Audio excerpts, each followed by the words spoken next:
pick Rama as an example because Rama is a big icon in India. See, he is born as a king and he's coronated as a king, but because of some crazy situation,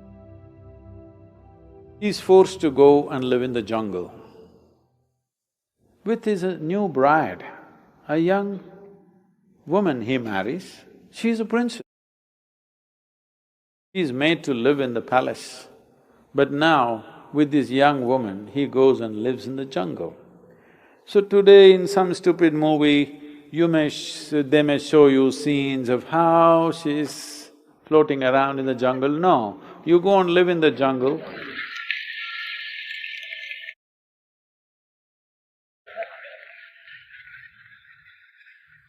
However pretty you think you are right now, 1 month you go live in the jungle, we can't recognize you after that. So this princess forced to live in the jungle. And fortunately his brother follows him, knowing the difficulties that they may face. He leaves his own family, goes there to serve his brother and his sister-in-law. I was touring Andhra Pradesh just 10 days ago, 15 days ago. I'm in a small town. One 14-year-old schoolgirl stands up and says, "Sadhguru, how is it possible that Sita gets kidnapped and taken to Sri Lanka and Rama walks all the way from Ayodhya to Sri Lanka? How is it possible? Is it true?" Then I asked her, "See, you're still a young girl, one day you will find a man. When you find a man, would you like to find a man that if you get lost somewhere, he will walk all the way? Or he thinks it's not practical.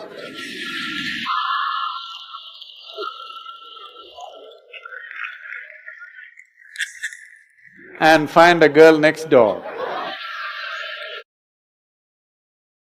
What would you like?" Even the 14-year-old girl knows she wants a man who'll walk all the way. So, then he went there, collected some Tamil people, built an army. Yeah, it's a Tamil army. Then fought a battle, went to Sri Lanka, burned down the entire city, brought back his wife with great difficulty.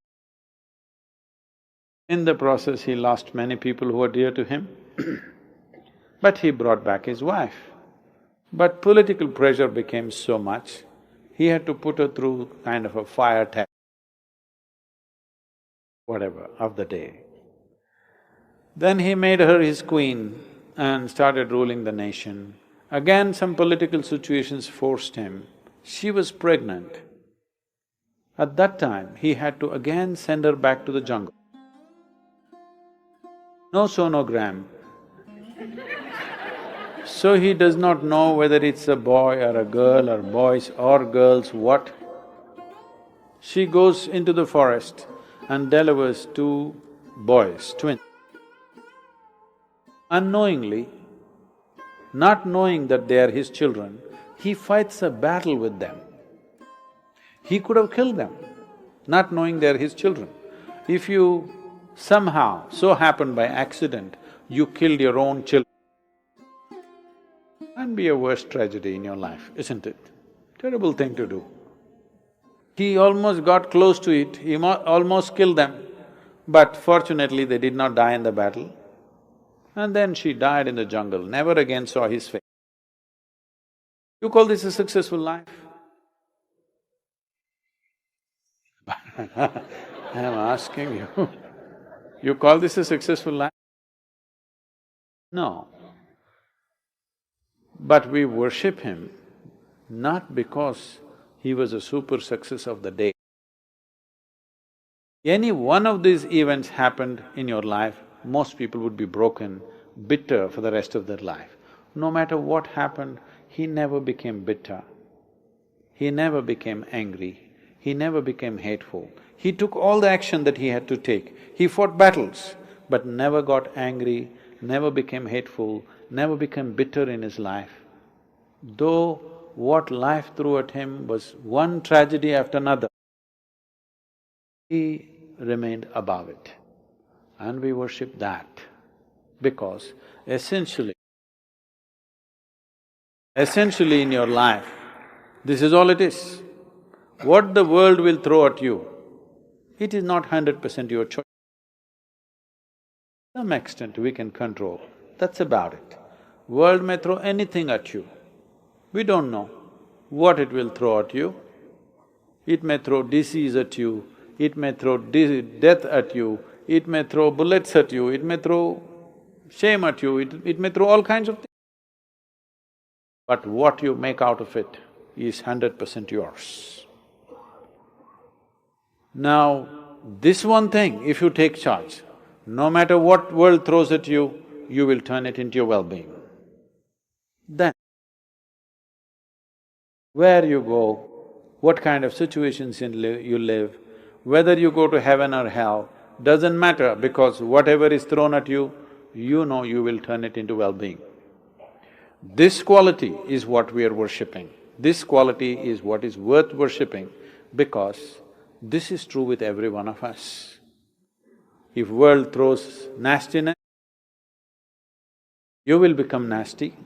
World throws bitterness, you will become bitter. World throws anger, you will become angry. This is the way most human beings live.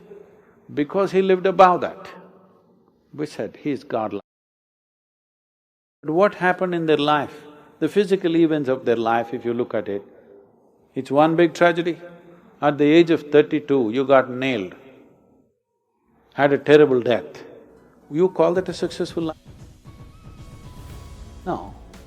But we bow down to him because it seems, we don't know, but we believe, or people have believed always, that even when he was nailed, he said, they know not what they're doing, forgive them.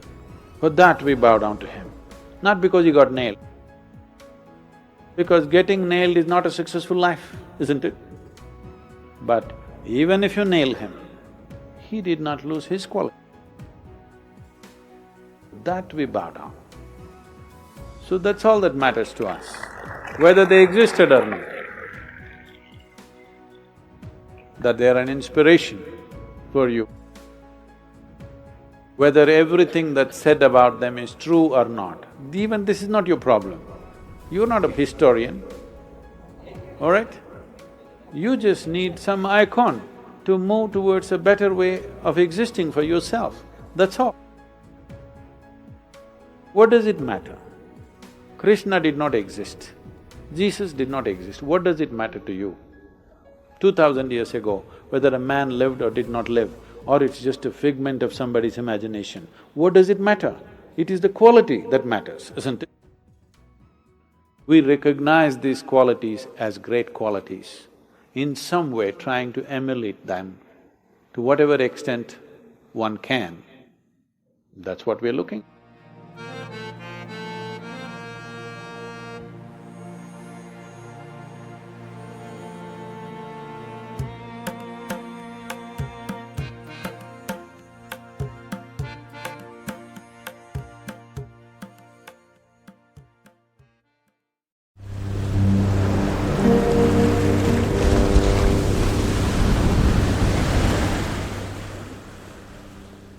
It's very much possible for every human being if they just do a few things right with how they sit, how they stand, how they breathe, how they eat.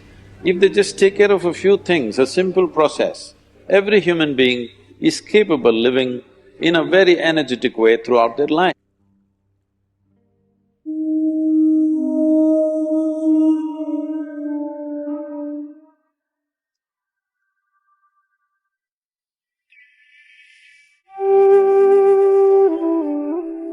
Ojas means it's a non-physical dimension of energy. If sufficient ojas hangs around you, you are well lubricated. You'll pass through the world effortlessly. You will see, for some people, passage through this world is terribly difficult. For some people, wherever they go, they will pass through smoothly. Have you seen this? You yourself, on a certain day, it looks like the whole world is cooperating with you. On another day, the whole world seems to be standing up against you. Have you noticed this? If you create enough ojas, then you will pass through the world smoothly. Now you're doing Shambhavi. If you're doing it every day, you will develop ojas, some amount of ojas, which will see suddenly everything seems to be facilitated for you, it just happens.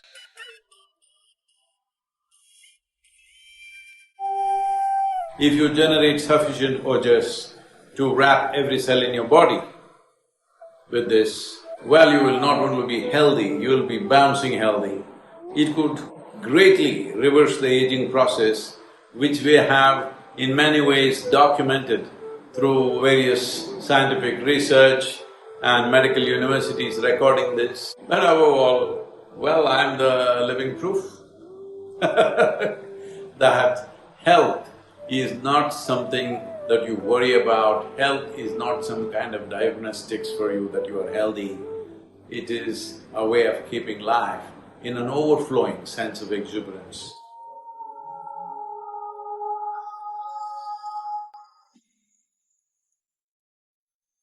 So, building oxygen into the blood is one of the important things because how healthy the body is, how easily it rejuvenates itself depends on a high level of oxygen in the blood.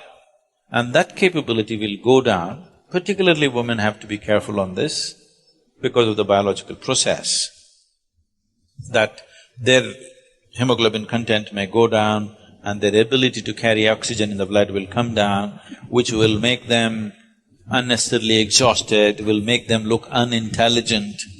And yes, if the RBC is low, you feel dumb because there's not enough oxygen in the brain and it doesn't function the way it needs to function, both the body and the brain. So, to take care of this, one of the simple things is you consume a little bit of honey in warm water on a daily basis.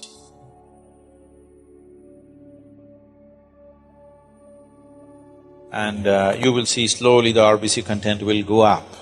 If there's more oxygen in the blood, suddenly you feel a burst of energy, suddenly everything is active, the rejuvenation system in the body is going up, the dead cells are being replaced quickly. The level of inertia that you feel in the body is much lower, the level of inertia that you feel in your mind is much lower.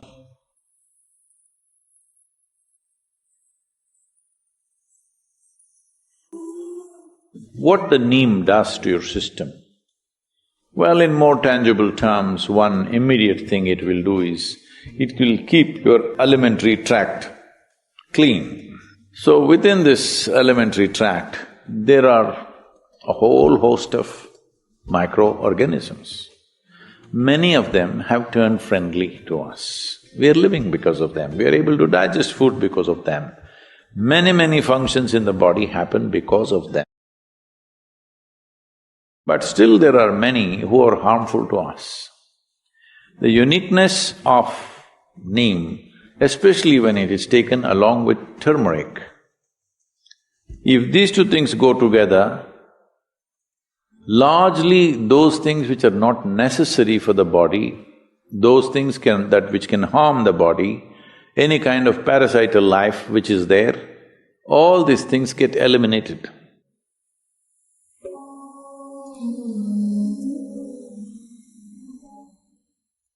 You can keep this body like breeze, simply it goes ahead of you, you don't have to drag it wherever you go.